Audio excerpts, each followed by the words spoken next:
Hello, everybody, and welcome to episode 324. And I know what you're all thinking. That was a lot of Mark. Too much Mark. I'm here with the solve. It's Neilan. Neilan's 50 to 31. Right. That's it. There we go. No booze. This has been kind of like an interesting thing doing the top 50 this year. One of the things that I was nervous about a little bit was we've spoken about how it's been an odd year, but more movement towards the bottom than I expected. And I sort of tried to make a deliberate point to bring some stuff down if it's not been played in a while. So there'll be some shakeups here that I'm excited to get to. Should we get right into it? No, I'm excited to repay the savageness you had towards my original list tenfold. I was not that as savage. I cut you down. No, I'm just kidding. Well, I think we'll be starting strong over here with number 50, which is a game I know Mark loves. Anachrony. You know I love it. I like Anachrony. No, that was... Well, I kind of felt like you were always lukewarm on it. Look, when you said that, you got me excited for a certain game. I thought it might be peeking into the top 50. Oh, you thought that you'd You know convinced him after 5 years? What's funny actually is, I mean, Biblios, this is not a joke. This is an aside that's longer than we need. This is a probably, bit. But Biblios has been hovering around the bottom of my top 50 forever. It was on my top 50 at some point. Yeah. It resurfaced this year because I played it like 2 or 3 times this year in a way that I hadn't in a while. And then he played For Sale and realized, wait a minute, this is quicker and better. Wrong. But no, let's get back to Anachrony. Anachrony is down a few spots. It is in danger of slipping off my top 50, mostly again through the aforementioned lack of plays. It is a big, heavy box, but it is the exemplary example of marrying theme and mechanics in a way that I think is really strong. It's Mind Clash's particular strength, I would say. This is, a worker placement game that is about a sort of time travel, end of civilization type scenario where you have these great little mech workers. You send them back in time to borrow resources in order to build machines to sort of escape the planet. I think it represents that in a lovely production that is really quite exceptional. And I kind of find the mechanics of the game quite solid as well, in a way that kind of belies like how... Are there time tracks? There are no... Well, I mean, there is a time track, but not in the way what that do you Mark mean? would like. This is a game about time travel. It's a Euro time travel game. I think you've misunderstood the concept of the time track, Callan, but that's okay. It is, ironically, because it's almost literally a time track in Anachrony. But no, this is a great game that I really want to get back to. I have the giant box. I haven't really even dug into the expansions for it in any real sense. But this is solid. Mark, you do like I do like it. It's so, right? Yeah, I do like it. I like it. I think, as you said, like the big thing is like how well it marries the time travel theme to the game. It's fantastic. It's a weird one though, because like I feel like this game would be, would get to the table more often if it was smaller, because it's just, again, the size of the box is so daunting. Although it's not even like that super complicated of a game, but it's just such a massive box. And yet at the same time, I feel like if it was a lesser production, that it would be less interesting to get on the table. Like it would be less of a draw. So there's sort of like a weird balance there where I love the big mechs. Like the big mechs are so cool and stuff like that. It's really dumb because I hate to advocate for this game is better if you have the big chunky plastic mech. Yeah. But it really does. Like, it really does help. Yeah. But yeah, that's my number 50 Anachrony. My number 49 is a new entry that is a double crossover with Mark. He had the slightly higher, but it is the Vale of Eternity. I think this is really... Oh. Yeah, I was sort of softly alluding to this when Mark brought it up, but I think it's really excellent. I think the particular thing I like about it is it captures a lot of what I really like about drafting games, which is, like Mark said, you have that combo that you're working towards, and then every round a new array of cards comes out, and everyone just has their like moment of like bending over the table, poring over them, and going, oh, I could use this in my little engine. That combined with then the tension of, am I going to get it because it's a snake draft, so is it going to actually get to me? Does someone else need it as more than I do? Are we going to be fighting over this thing? Is there something that you recognize as so good for Mark that you can't let have it? Yeah. It's just filled with stuff like that. And I think it also, the good thing about it as well as a drafting game is it incentivizes you, not necessarily strictly, but there's a reason to take a card that someone else wants because you could just sell it, So you're not just purely hate drafting. There's some element of, is this better for me versus is it much, much, much better for someone else, which I really like. Yeah, of course, like when you first look at the array of cards, you're thinking like, what's best for me? But there are a lot of times where even though you have to like score points as quickly as possible or score a lot of points later on, there's sometimes where the cards come out and there's nothing that really like is awesome for you, or like a couple of cards that are middling. And then it is like okay, these cards are okay for me, but is it really work for somebody else? And as you said, you are very much incentivized to hate draft in those situations, because not only are you hurting an opponent and like really gumming up their works in a way that really hurts, but also you get to sell the cards for money, which is like at a premium throughout the entire game. So yeah. Yep, that is the Vale of Eternity. My number 48 is also a new entry. And this is one where I really actually struggled to know where to put on the list. This is Arcs. I really enjoyed my time with Arcs this year. At the same time, I think I recognize that I probably will not be playing a lot more of Arcs. And that's for a whole host of complicated reasons. I think it's quite a hard game to get to the table in terms of the players that are going to gravitate to that experience. It is a quite harsh game. It's a game that has a lot of very big plays, big turns, game-winning moves that just disrupt someone else's game entirely. It can feel harsh in the hands that you're dealt from turn to turn to turn. Christina described this as a game that feels bad, and I would agree with that with a lot of the times I've played this. It just really is. It just sometimes feels like nothing really comes together the way you want it to. So I don't see this moving higher up my list, if I'm being honest. I think this is going to be a one-off appearance on my top 50, and it will probably slip off in later years. And I want to also clarify that this is, my perspective on this is entirely for the base game of Arcs. I don't particularly like the campaign of Arcs, which I know is kind of anathema to like the common consensus. I think the base game of Arcs is very solid. If only you weren't such a tryhard who cared about winning and losing, and instead could enjoy the sweet stories that are told through the trick-taking cards, where you could have planned an entire turn, but you get dealt only attack cards in the last round. How dare you not enjoy that, Neilan, you tryhard. Get back to playing games like Container, Hansa Teutonica, and Cube Rails games where you belong. So you both have played this game, right? Yes. Any sense as to whether or not it's a game that I would like? My guess is no. I think you would like it. Absolutely. Oh, really? I think so. I'm worried about what Kellen just talked about, like the whole John Company. Don't necessarily worry about winning as long as the narrative that you emerges is good. Is that not right? I don't think that that's as strong in the base game as is in the campaign. And I guess for my position, I should say that like this is my favorite Cole Wehrle game. I don't like John Company. I like PAX Premier 2nd Edition well enough. I think Root is pretty good, but Arcs is my favorite of his games. Okay. And I think it is because there is just something, I can picture you playing this and like sort of looking at your hand and like just seeing the perfect way to utilize that on a round to round to round basis. And I think that's something that would make your eyes light up. Okay. I can see that, absolutely. My take is that if the game were historically based, you would be willing to put up with it. I see. But that because it's not, you won't be. Okay. And that's fine. That's the same sort of, I have tons of things like that in my gaming life. But I do think you should 1,000,000% play it. Yeah, like you definitely need to play it. And especially because it's not that long, even in its base form. So like you'll knock out a game and be like, oh, it's over. Like it does give you a little bit of fun space combat-y feeling in a very short playing time. And Wehrle games are always like so different and fresh that it just trying them. Yeah. Totally. And also this is going to feel different from game to game to game, and has in my experience for sure. Yep, that's my 48 Arcs. My 47th game is, I think, now the only splotter that continues to exist on my list. It's down 7 spots. This is Bus.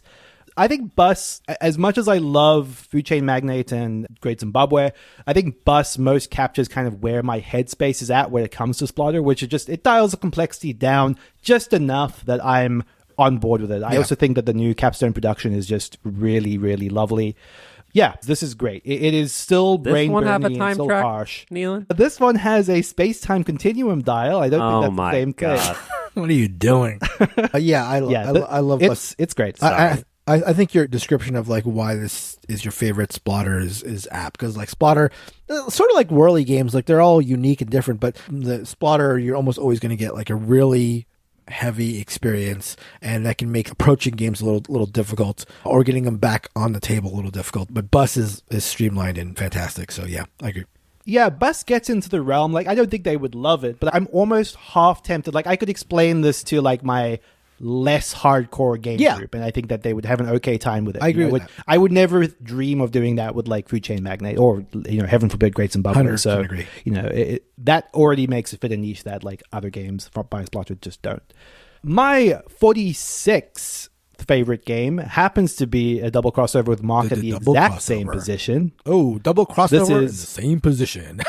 46 bros? Is that what I'm hearing? Bro. Yeah. That's exactly it. Oh my God. We've started calling ourselves that now, and we won't ever stop. I don't think we want to call ourselves Wilmot. that now. I'm going to say... Let's What? not? Okay. No reason. Let's not. No reason. Wilmot's Warehouse. Mark's words. Yeah, this is fantastic. It is a game that, despite being a memory game, is probably the best possible version, I think, of what a memory game could be outside of something super like That's Not a Hat. Like, Wilmot's Warehouse does the magic of just getting everyone around the table talking. So it just completely gets out of the way of how dry a memory game can be, because all you're doing is coming up with silly scenarios to explain the position of items you're putting on the board. It's dead simple. You can teach it to anyone. Almost anyone, I think, would like it. It exists, I think I maybe said this before, but it kind of exists in the realm of like a game like The Mind, where I now am so excited to show this to practically anyone, because it's just the sort of thing that is so simple and so novel, and you wonder at how something like it didn't exist before. Yeah, I mean, I've mentioned on the last episode that I played this 2-player with my girlfriend. I think also very telling that her first experience playing this was with you guys when we came over here for BarageCon, and she immediately wanted to order it for a Christmas party with her family just a couple of weeks ago. And like, she's not like at all a hardcore gamer at all, but she just found it so fun and so approachable that she immediately wanted to share it with her family, who were certainly not gamers at all, and had a great time doing it there as well. Yeah, I've now, I mean, on that same vein, like, this has become the number one game that I've just taken to various different groups, whether it's like parties or work events or stuff like that, and shown it to people, and it's always been a hit. I was kind of surprised also as well, because I think it like flexes to different player counts in a way that in the beginning, when I first played this initially at 2 players, and I kind of thought, oh, this feels like it needs more, but I've now played it multiple times with different player counts of different groups, and I feel like it works really well regardless, even in bigger groups, even in like really small groups. Like, it's just so flexible. 2 is hard though, right? It's not just my experience. 2, no, you're absolutely right. 2 is hard. And I think maybe that's actually why I had that initial reaction. Was like, we kind of felt like, because that was like a learning game with myself and one other player, and it just kind of felt like, wow, this is trickier than I thought it was going to be.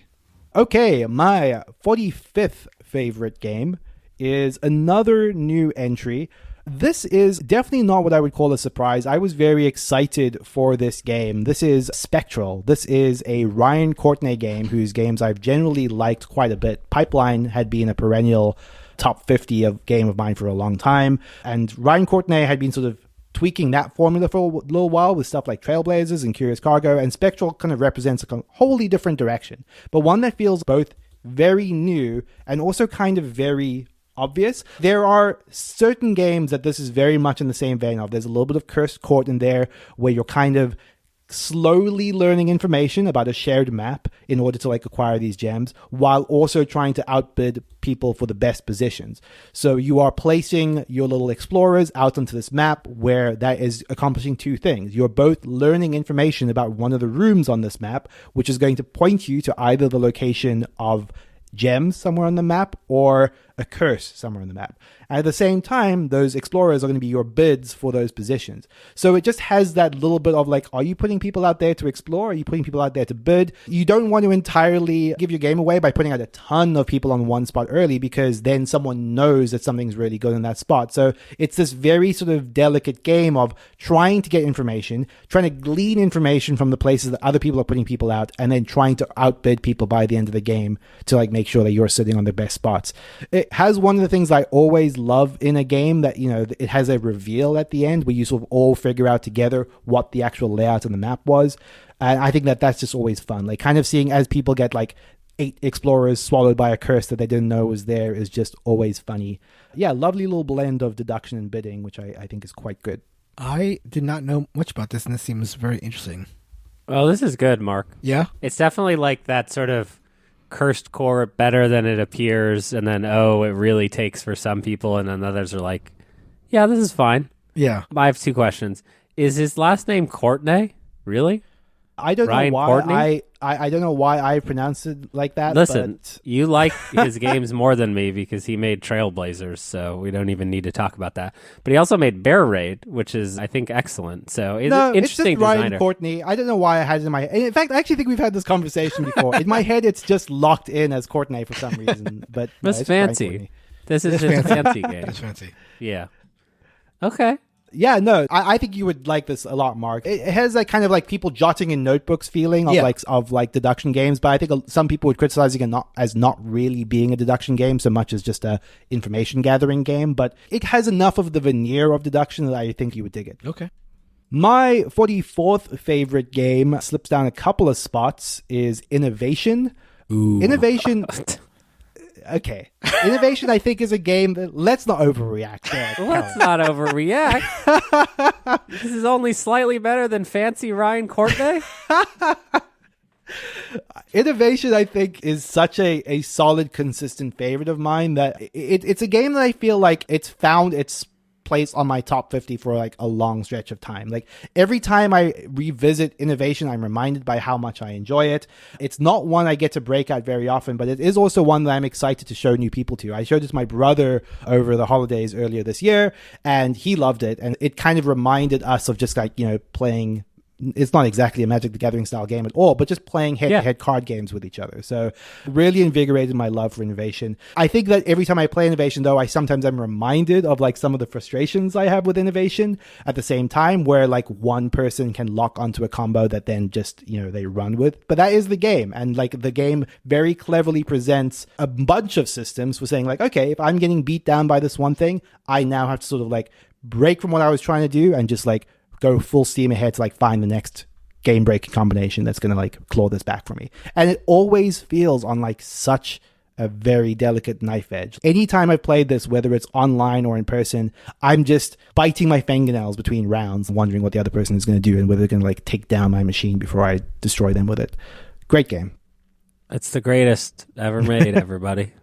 Think about that. I mentioned in the last episode how Carvey was helped a great deal because I'm very good at it. I can't help but think that or admit that I think Innovation is hurt and not on my list because I'm just so terrible. I just feel like every time I play it, I'm playing against somebody who knows the cards way better than I do, which is probably not the case. But I feel like every time I'm playing them, I'm the person who's like has their jet plane that's trying to fly midair just crumbling around them. Like I can't get it going. But I totally appreciate how wild and fun and exhilarating it can be, for sure.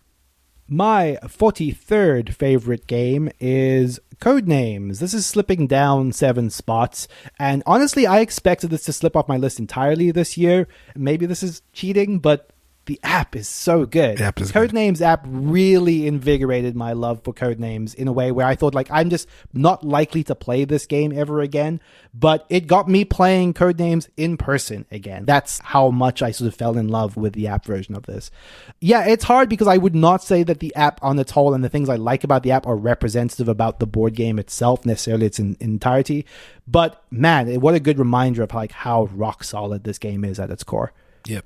It is so hard to evaluate where to rank a game that you have played like maybe more than every other game. Absolutely. And would never not bring it. Christina and I are going to a board game night with like 3 other couples on Saturday night. And it's like, well, obviously, we'll have Codenames there. And I haven't played it probably in a year except in the app, but like obviously we'll have it there. Yeah. You know what I mean? And like, how do you rank that compared to, the games you're currently playing all the time? That's hard. And also like part of like the maths I do a little bit as well is like, if the value on this is to be informative, which, whether that's the value is questionable, but like everyone knows about Codenames. Like what can I say about Codenames that's going to convince someone to play Codenames? There's nothing at this point, Have you been talking to Christina? Because I told her we were bringing Codenames, and she agreed, but then she said, they've probably already played Codenames. Right. And I'm like, I don't care. This isn't like a show off. This is a play the hits. We're going to have a good game night. She's like, no, we got to impress them. So Codenames will be in the bag, but it will not be the premier plan for Just the break couple's it out game night. when yeah, exactly. When when things go sideways. We need a bona fide win. Perfect. That is Codenames at 43. My number 42 slips down a little bit. This is one of two Stefan Feld games in my top 50 in the Year of the Dragon. I had the weird experience of this, of like having my most recent game was a bad game of this, where I was expecting Christina to love it, and she ended up feeling very burned by it, I would say. But in some ways, that just bolstered my love of it because it's such a harsh game, and I love it for how harsh it is. Kellen, have you played this yet? No, I still haven't. It's like it's the sort of like, oh, it's punishing, but it's intentional. I don't know. I think it's in a way that you would like. I don't know. It's hard to gauge. I think Old Feld is probably the biggest treasure trove for me of games that I will just love. Like Macau, Bruges, Castles of Burgundy. Like they're just all really good. It's not even like kind of good. They're like really good. Yeah. So I want to do it. Okay, that is number 42 in the Year of the Dragon. My 41st favorite game is Decrypto. This is a double crossover with Mark in almost the same position. But Decrypto, I said a little bit on the last episode, Decrypto is a game that I have not played as much recently, despite it having a really good BGA implementation. But another one that I'm always, similar to Codenames, I'm reminded of how good and solid it is. And, it kind of takes the formula of word games like Codenames, like word deduction games, and amps up the tension to like the absolute max, where you are just stressing at every turn that you've given too much away to the other team. It does that brilliant thing where, you have to give a clue to your team, but first the other team gets to guess on that clue. So a lot of what you're giving away is public information, but based on the specific information that your team has, they're going to be able to like decipher that to a higher degree, hopefully, than the other team. It's just a really, really clever design. I think it's just kind of top tier of these word deduction team games, and kind of wish I was playing more of it, to be honest. I think like Codenames and like other word games, like what you're looking for in a lot of ways, or a lot of cases, are those like moments where you feel very clever. And Decrypto, when you're able to suss out your opponent's word, are just some of the most like satisfying moments. Like you really feel like we got them. Like we got them. They're trying to get away, but we have figured this out. And you really feel like a win there, because it almost feels magical sometimes when you just like suss out. You're not looking at the word, all you're hearing all these clues, and yet you know what's on the other side of that card. It's just great. I think it's really fun, the process of even honing in on that. Like, especially when you ask, like, what did you think it was? And then they give you something that wasn't it, but is like adjacent to it. And you could see how they got there. And so, in their mind, they're like, they're in Africa, and then they're in this, then they're here, and then they're there. And it's just like, it's just fun. Yeah. Every part of it is a great one, except the teaching of the game. It is also, it's very easy to lament the fact that Codenames is the one, they came around about the same time, I think, more or less, unless I'm misremembering. Codenames is the one that broke big, but Decrypto isn't, by a lot of accounts, like, I think the more gamery version of it, but it is easy to see why some people struggle with kind of the unique tension and pressure that Decrypto adds, but it's just something I find quite delicious. In a similar vein is my number 40, but kind of on the opposite end of the spectrum, the very light party word deduction game is Werewords. This is down 7 spots, mostly on the back of, I think this is one of those things, like these lists can always be very susceptible, kind of the whims of the games you played of it that year. I had a couple of bad sessions of Werewords where it just didn't quite come across as well as I would have liked. And some of that's also obviously very player dependent, or just at the heart of it, kind of a social deduction game. Those games can tend to be fragile. It kind of takes the 20 questions word guessing formula and layers in some very fun werewolfy mechanics. And I think the thing that's the heart of Werewords, I think, is still phenomenal, is similar to Wilmot's Warehouse. It's a game you want to show to any group. It is quite flexible in how many people can play it in terms of player count. In their experience with board games, it's relatively easy to explain once you get past some of the slight fiddliness of the way that the social deduction element works. But it's kind of always a riot. When it works well, it works very, very, very well. Plays fast. You're playing like round to round to round, back to back to back. Just really solid. That's Werewords. Yeah, I mean, I love this game for two main reasons. One, very much like in the Codenames way of things, where we've played Codenames 100 times, and you always feel like, do I want to play it again? And then somebody gets it out on the table, and you just have a great time. I feel the exact same way with Werewords. Like, played it a bunch of times, and then when somebody breaks it out, you're not necessarily that enthusiastic because maybe you feel like you've played it enough, and then you start playing, and you're like, oh, this is actually great. I love it. So that's reason one. And reason two. Okay. Reason two. Oh, you've got two reasons. Another reason I love it is I really appreciate the fact that it led to other great games like Insider. Just the fact that it's the progenitor. Oh, like, right. You know, like Oink needed a win at that point, and they saw Werewords. Yeah, let's do this. Yeah. This is trolling on a level that cannot be tolerated. I was going to bring up Insider, but not in the way that you thought. Christina and I, again, for this party on Saturday, because we're very popular, like people want us to bring games to their parties. Like, we considered Werewords, and I even said Werewords, and she's like, but Insider is cooler. You know what I mean? Like, we're in mixed company. You know what I mean? You're bringing out Werewords in a group of, like, normies. You see what I'm saying? Insider is Japanese, and it's in a cute little box, and it doesn't have like annoying narration and really crappy art that I wish was AI art, because that would be an improvement on Werewords. Like, you don't feel any sheepishness? No, I that do. box? Like, I've had that. Well, I mean, not so. I thought you were going to say on the app, but both to some extent. Like, I think that the base Werewords box art is atrocious. Not just the box art, they game did the art. new deluxe. Yeah, the deluxe edition fixes that. I don't know the different artists, but I find the art much more tasteful in the deluxe version. But the app is still just very like, you know, it's hard. Everyone. But everyone. Close your eyes. Close your eyes. I love you, Eric Summerer, but like Werewolf. A lot. Wake up. You may now look at the other werewolf. Also, I don't know, guys. What's up with Christina being so focused on how cool you guys appear? This seems to be her number one concern. We do this naturally. I don't know what you're talking about. We can't do Codenames because it's not cool enough. We can't do Werewords. We gotta go with the cooler version. We gotta show up at our best. You know what I mean? I got you. Why do you think my beard looks so good? Yeah. No, I was gonna comment on that earlier. My number 39th favorite game is up 5 spots.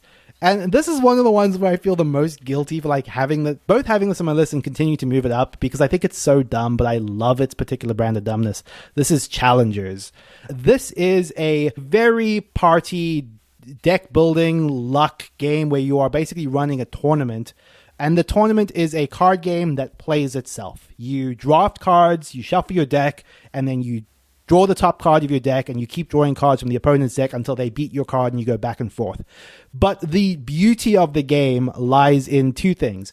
It's deck building. I think is really, really solid. You can legitimately build decks that feel like insanely broken, where other people are just ambling along with their basic ass by the end of the game, and you're just like trouncing all over them. And I think that's great. I think the best decks do win Challengers.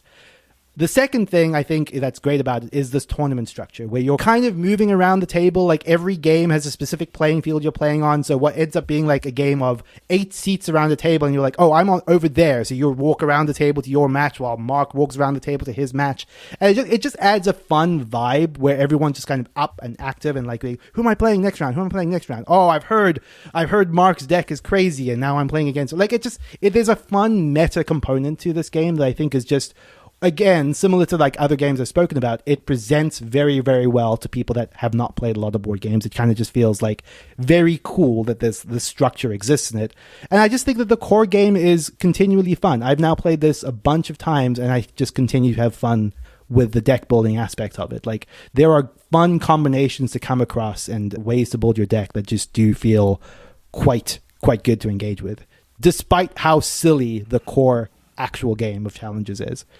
It's like the game is somehow the fact that everybody has their deck that they're building and jumping around the tables and going like, I challenge thee, and then right. Do you know what I mean? Like, it's such a structured way to have like fun mini tournaments, and then people start losing, and then there's ultimately the one winner. Yeah.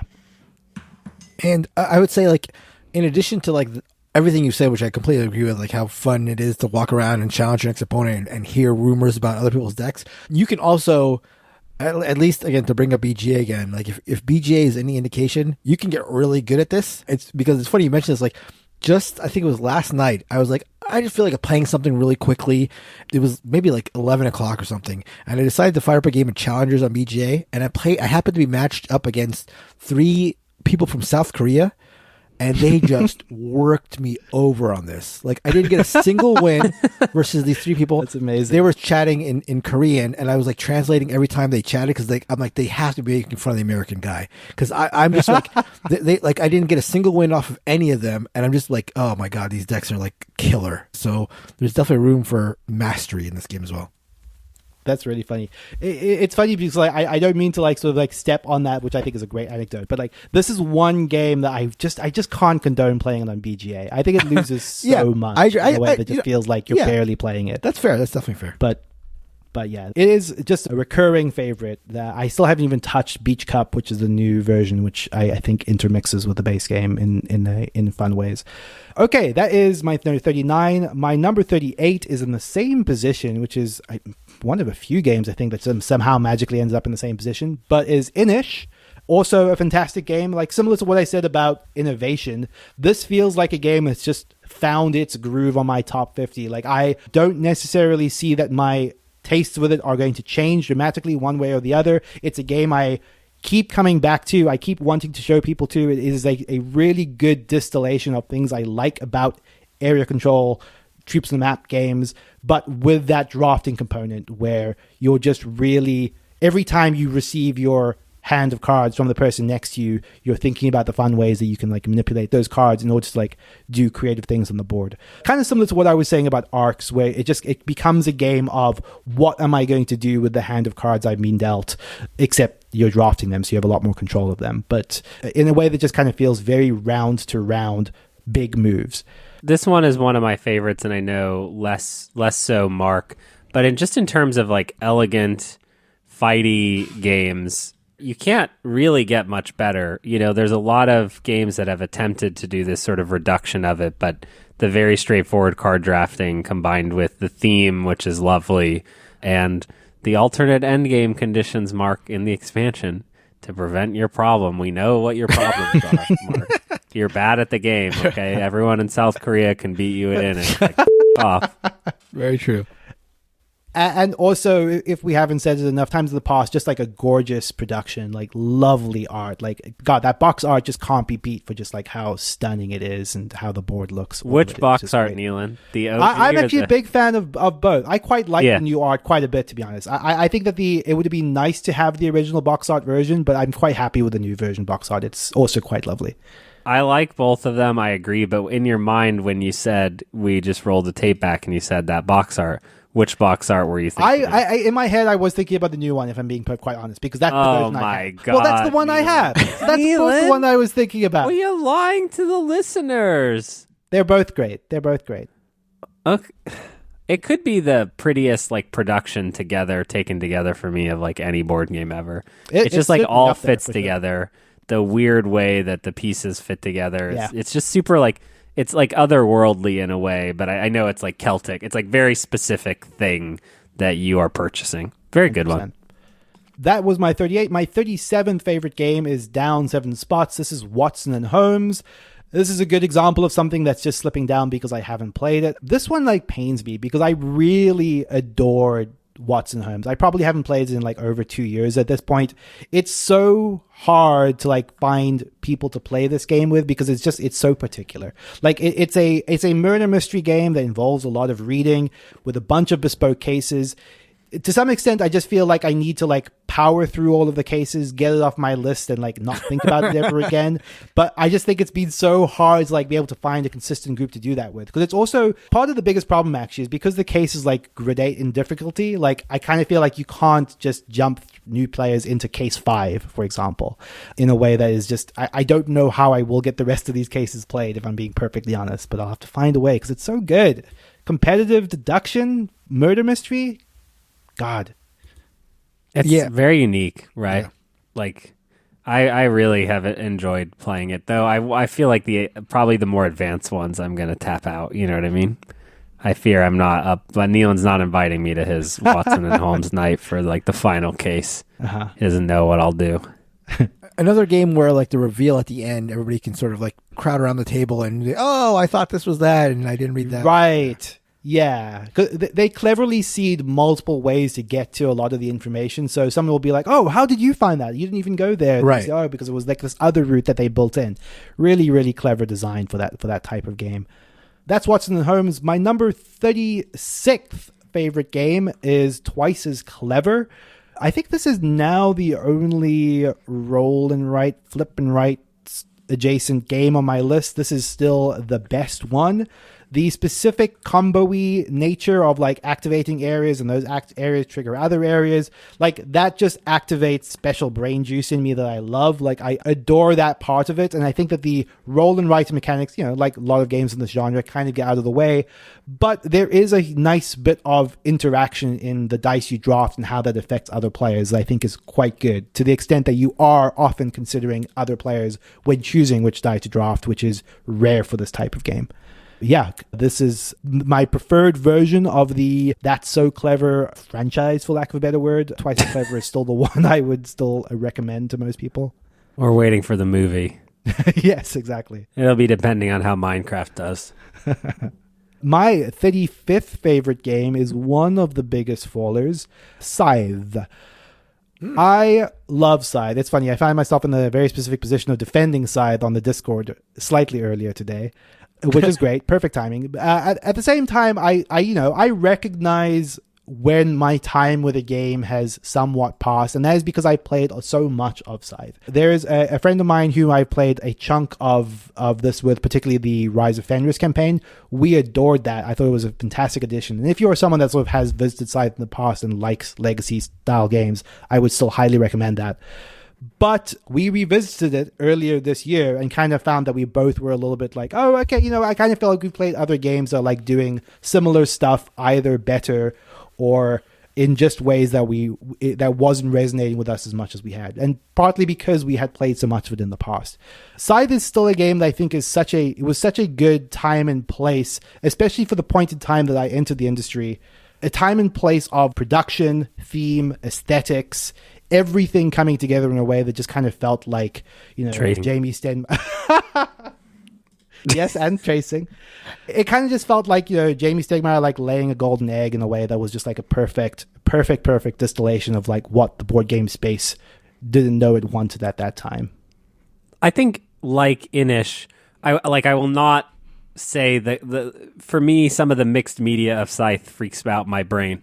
But when you open the box, it's like its own world that you've entered, and like everything, you're like, wow. It's almost like a good game to just impress people that board games aren't what you thought they were with Monopoly, in like this really way that I think is profound. And I do think it's in a lot of ways led by the artwork. Just can't. I think that's absolutely the case. Like, it's not unlike what I was saying about Anachrony. Like, I think when games marry theme as well as they do, and this is something I've said a lot about Scythe over the years, but the box art tells you what Scythe is. It is a pastoral game that has this threat looming in the background in the form of this mech. And that's kind of what the game of Scythe feels like. It is actually a Euro farming optimization game, but there is just this constant threat of war throughout it that is both always looming and always very, very deadly when it happens or when it breaks out.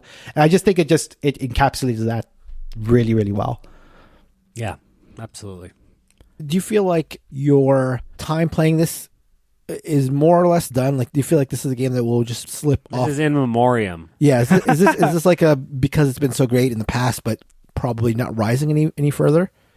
I think that's pretty much it. Yeah. I think the thing that's always hard with these lists is oftentimes, and I was reminded about this as I was assembling it, games moving down is sometimes more a function of other games moving up. For sure. That's just, to some extent. So like that, this is just a lot of that. I wanted to recognize other games. For sure. And as a result, Scythe just kept moving further and further down my list. I still love Scythe. There's no way I'm getting rid of my copy. Like, it's such a special game to me and a game I will continue to want to show to people. Yeah. It's just not going to be a game I'm going to be excited to like break out because you've enjoyed with so many the same times group in the past. Yeah. Exactly, because I have played it so much with the core group of people I play games with.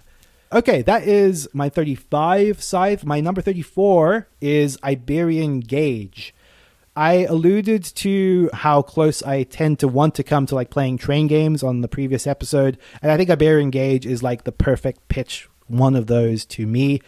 I think that like the design of Iberian Gauge is brilliant in terms of like how simple it is versus what it delivers at the other end of that. It's almost insanely simple in terms of the way that the stock investment is both like your turn order placement, just you specific like action as you're moving down a list of like, okay, if you have an investment in this company over here, that means you're going to be placing a train in this specific order, and then it's just route building using those trains in order to recoup investment. It is a very perfect distillation of what my limited understanding of what train games are, in a way that just feels really, really pure. I think it's also absolutely helped by just like a very lovely production.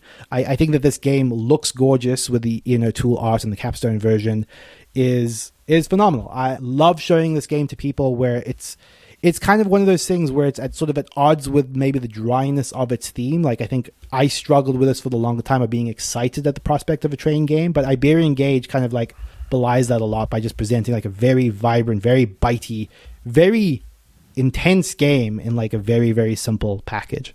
Oh, this is okay. I thought you were talking about Irish Gauge, and I was ready to give you a little bit of a... I'm not a huge fan of Irish Gauge, to be perfectly honest, but Iberian Gauge is the one where it is just literally... you buy a stock, which means you're able to place a train of that color. Yep. Yeah, it's a great one.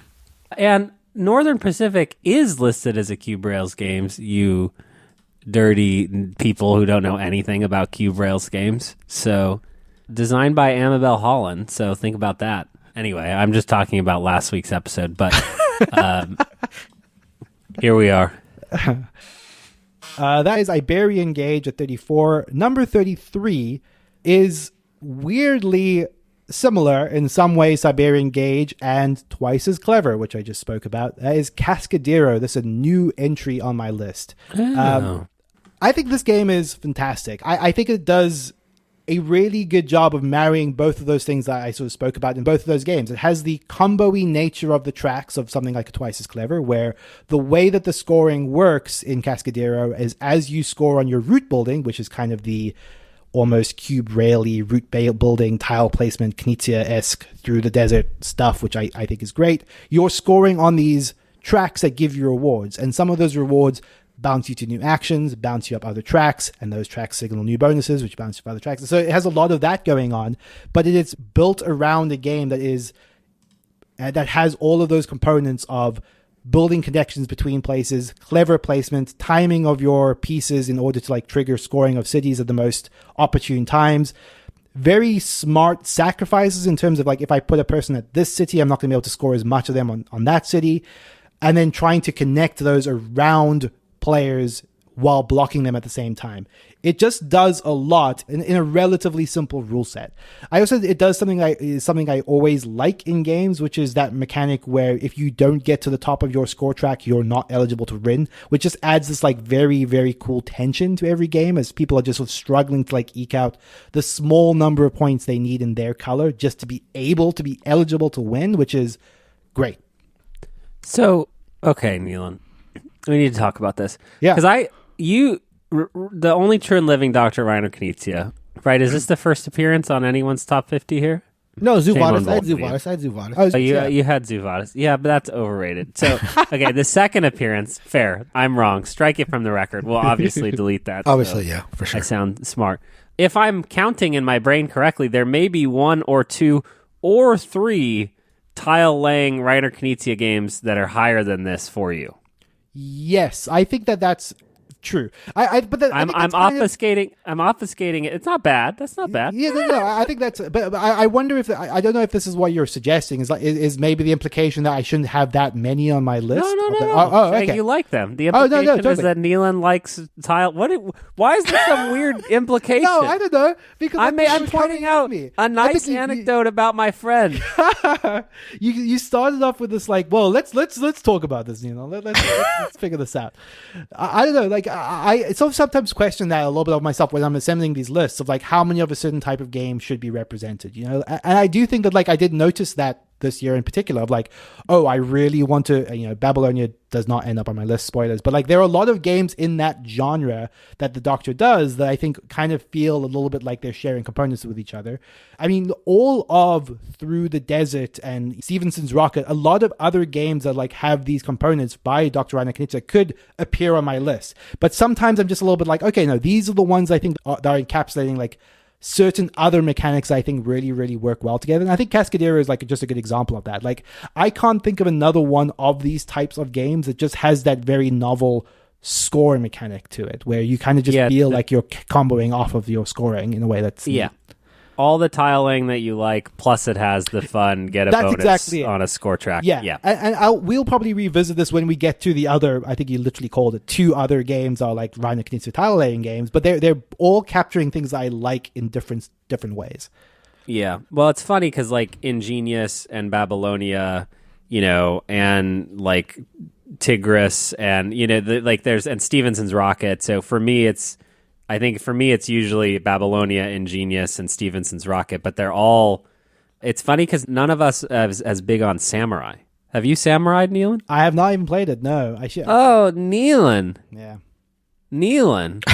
Mark, you've Samurai'd. I have Samurai'd a number of times. It's a try-hard game for tryhards, but... yeah, it feels a little like it can get too mathy a little bit to me, like just a little too dry also, I think.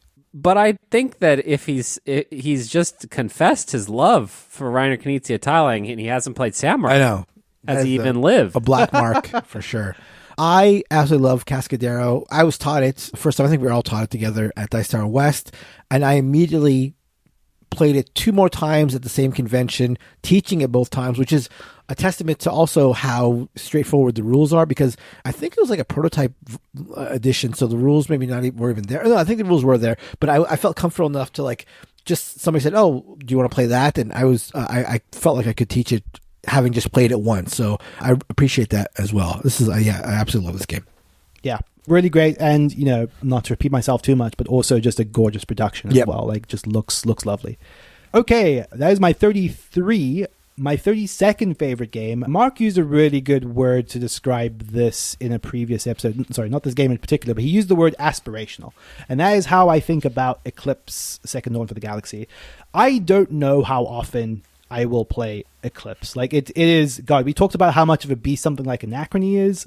Eclipse is double that. You are setting aside, 4 hours to play this game, an intense setup, a big rules explanation if someone hasn't played it before. But I mentioned this last year when Eclipse appeared on my list for the first time, because I just played the second edition for the first time. That play really emboldened both just the fact that I now have a group of players that now have played it once and are excited to play it again. I think it's telling that in the past year we haven't found the time to play Eclipse second edition, but we talk about it a lot. We keep saying, when are we going to try drum up the time to get that afternoon to play this again? And that's where this game, I think, just is going to sit on my list for a long time. I adore Eclipse. As much as it is a hard game to play, it's just encapsulating so much of what I love about games thematically, sort of Space 4X games. It feels like stuff like Masters of Orion and Ascendancy and stuff like that I grew up playing on the computer.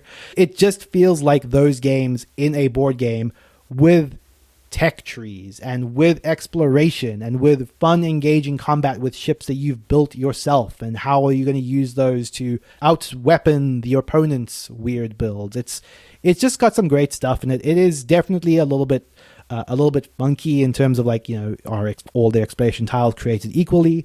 Absolutely not. Are some people going to get rewarded early on? Absolutely. Is that going to compound to more engine building for them as the game progresses? Absolutely. Are you going to be feeling the ramifications of that 4 hours from now? Yes. All of these things. But it's still just a really, really great experience. This is my Twilight Imperium. This is the big space game that I want to be playing a lot more than I am. Yeah, this is a big blind spot for me. This is a game I've always wanted to play, but have never played any edition of it, so I would love to play this. That is Eclipse at 32. My 31st game is a new entry, but it's a little bit of a technicality. So this is a double crossover with Mark. This is Dune Imperium Uprising. This is one that when Kellen and I played it for the first time, a few years ago now, I remember liking, but I sort of had this weird thing about not wanting to put it on my top 50 until I'd played it again, and I just never got around to playing it for longer after that. So it just kind of like sort of skated off of my list, despite the fact that I knew I loved it. I knew I loved it after that first play, and then once the Imperium Uprising edition came out, I ended up playing it a lot more. So I've now played it several times in the last year, and I think it's really, really, really solid. Like, I think it's just a really excellent, in all the ways I spoke about last episode, a really good combination of both worker placement and deck building. It captures both of those things really well. I think in contrast to Kellen, I think that it really does a really good job with the theme. I agree with you that it doesn't need the theme and would probably have more widespread appeal if it was detached from that license to some extent, but I do think it does justice to the theme in every way, I would say. Like, it does a really good job of both representing, like, sort of cross-dimensionally, like, all the aspects of that game, as well as kind of the weird tension of you need to sort of align yourself politically with certain factions in order to do well. And then there are these weird ground wars that break out as the tension over, like, each of these locations on the map sort of spills out, and the rewards that come along with that. It has kind of the ways that different areas of the board that are, kind of the more faction-aligned areas sort of mechanically align themselves, either with money or spice or what have you, I think is just really, really, really smart. Really, really good game. I do think the Uprising edition, for lack of a better word, is the definitive way to play. I think that the rollout of this game is kind of a shame in how it's had so many expansions, and I think the consensus on the best way to play it is a little bit muddy. But for my money, that's Uprising, and I think it's really, really, really good. Yeah, I mean, as I mentioned in the last episode, I had Dune Imperium there on my list. I've not played Uprising, but really enjoyed the expansions, and I know they're integrated into Dune Uprising, so it makes me want to play Dune Uprising that much more for sure. For what it's worth, I don't know that they are. Like, I think Dune Uprising kind of actually weirdly sort of like takes, I think it's like some systems, and it's more just like refinements and enhancements. That's right, because you getting the expansions, because you could theoretically play Uprising with the expansions. Right. I think that's how it works. And there's a new expansion coming in 2025 that I'm pretty sure works with either game, right? Which is absolutely like literal. But I think that's true of all of them. I think all of the expansions work with either game. Like that. Well, some of the stuff in Uprising is like directly from another game. Oh, okay. From one of the. I could be wrong. Again, I don't know because they've made it as confusing as they possibly can. That I will say I won't defend. Like it's an obnoxious way to like sell your game personally. But yes. Yeah, I think that even if all you are playing is the base edition of either Uprising or the original, I think you're going to have a good time. Yeah, definitely. So that is it for my list this week. Those are the first 20 games on my top 50. Thank you all for listening to this week's episode. We will be back next week with more continuations of the top 50. Hope you join us then. Thank you to Heart Society for our intro and outro music, What's on Your Mind, Kid? And you can talk to us on Discord if you have any strong feelings about the games in my list. I suspect that's going to be the case, as it will be for all of ours. But I also suspect I'm going to have the most people agreeing with me. I just have this feeling. Wrong. I'm the more close to correct. Wrong. Delusion, exactly. What you're feeling is an uprising. Thank you, everybody. Bye-bye. Goodbye. Bye.